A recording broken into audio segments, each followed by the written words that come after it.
Bread shine zaɓinmu, domin yana da daɗi da gamsar da iyali.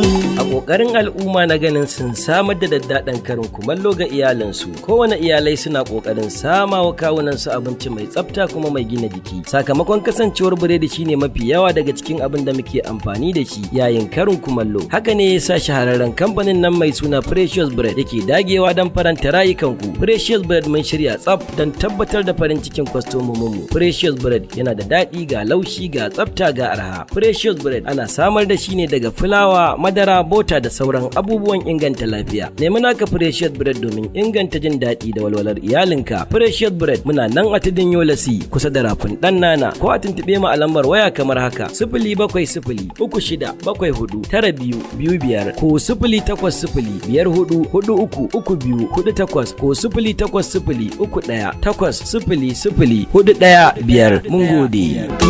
Precious Bread shine zaɓinmu, domin yana da daɗi da gamsar da iyali.